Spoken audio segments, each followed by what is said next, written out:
Oke guys, kita akan membahas tentang composite update IHSG secara mingguan. Di mana update IHSG secara mingguan ini itu sesuai dengan plan kita, di mana IHSG itu rebound di daerah kotak kuning ini. Jadi dari 6483 sampai 6692 itu menjadi area yang tadinya resisten. Jadi di sini satu kali, dua kali, tiga kali, yang keempat baru di break. Akhirnya itu ada namanya resisten become support. Jadi yang tadinya resisten itu bisa menjadi support. Nah, composite sendiri dia naik kurang lebih 5%. Jadi lumayan oke, dia naik kurang lebih 5% dari area low sampai ke area high. Nah, sesuai dengan judul kita akan membahas saham-saham batubara yang mulai menarik. Yang pertama, mari kita lihat chartnya dari chart Indi.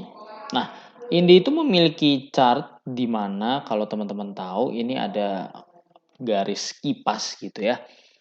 Jadi suatu saham yang bergerak downtrend itu dia bisa dikatakan berbalik arah menjadi uptrend di saat dia sudah melewati 3 resisten secara miring ini. Jadi cara membuat garisnya itu nggak sembarangan. Jadi kita cari dulu titik lowest-nya yang berarti di sini.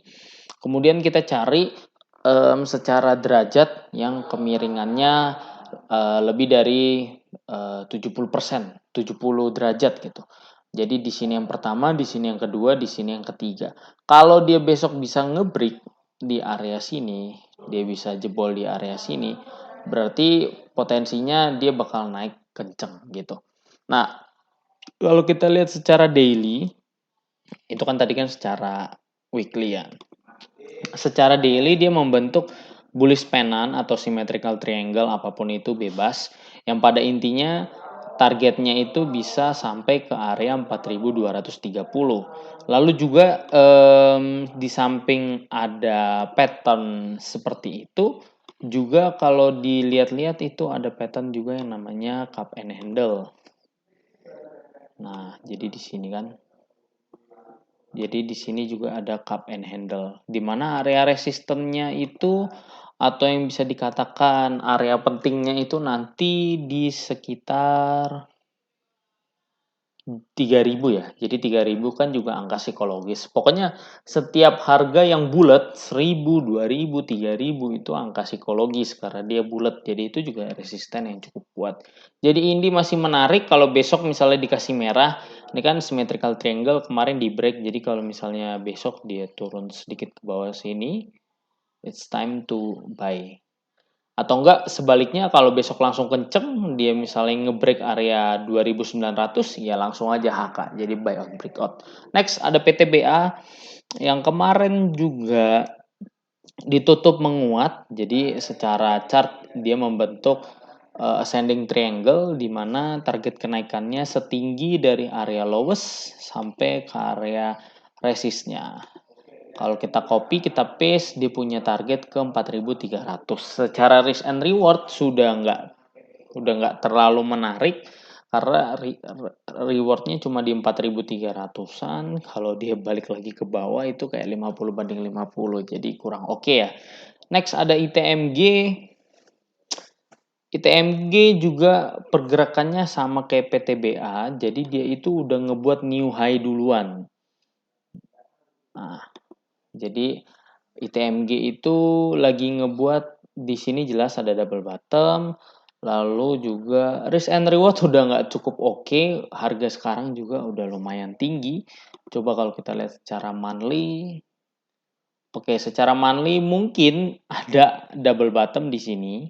Nah, di area 31.000 itu yang menjadi area neckline-nya. Jadi kalau misalnya besok dikasih turun ke 31.000 bisa consider untuk beli. Ya target kenaikannya jauh sih, tapi nggak tahu bakalan ketembus atau enggak. Next ada Doit. Doit ini yang pergerakannya agak sedikit aneh sih sebenarnya dibandingkan teman-teman yang lainnya. Kalau teman-teman yang lainnya tuh kadang kalau gerak tuh hampir-hampir selaras, tapi kalau Doit ini agak sedikit aneh gitu ya. Jadi Doit di sini dia ngebuat symmetrical triangle, jadi bullish pennant gitu ya. Target kenaikannya setinggi ini udah tercapai. Di sini dia ada ngebuat double bottom. dengan area neckline di 580, jadi ya wajar ya. Jadi dia kemarin sempat break, lalu kemudian nggak kuat kena resist kan, makanya dia merah. Kena resist dia merah, terus tapi ada candle hammer, di sini juga ada candle doji. Jadi so far masih oke, dengan reward bisa ke area 645, bisa ke area 845, area atasnya. Kalau kita lihat secara detail juga di sini dia ada chance untuk ngebuat yang namanya bullish flag.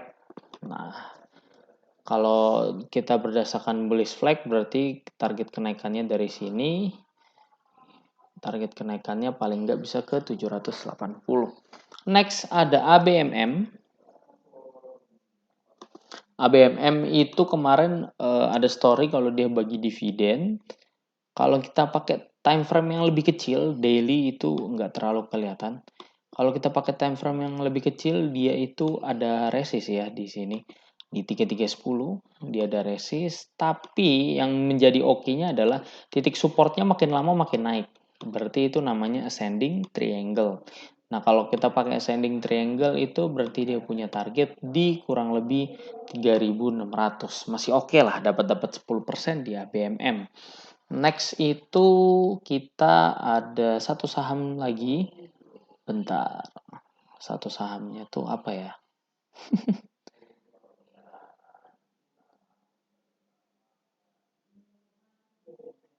Ada BRMS. Sebenarnya ini nggak batu bara sih, cuman ya dia tuh lumayan oke, jadi ya dibahas kalian aja. Sebenarnya ini saham gold gitu, sama nikel-nikelan, pergerakannya ngikutin mereka. Dia ini oke karena dia lagi sideways, jadi resistnya di 224, 230, supportnya di 198 sampai 204. Nah, ini udah mulai mendekati area support bawah, ya bisa lah tektok-tektok. Jadi gitu aja pembahasan malam hari ini supaya teman-teman bisa cuan. Semoga, kalau menurut saya sih analisa saya bahwa minggu depan itu waktunya komoditas lah untuk yang rally naik gila-gilaan. Jadi gitu.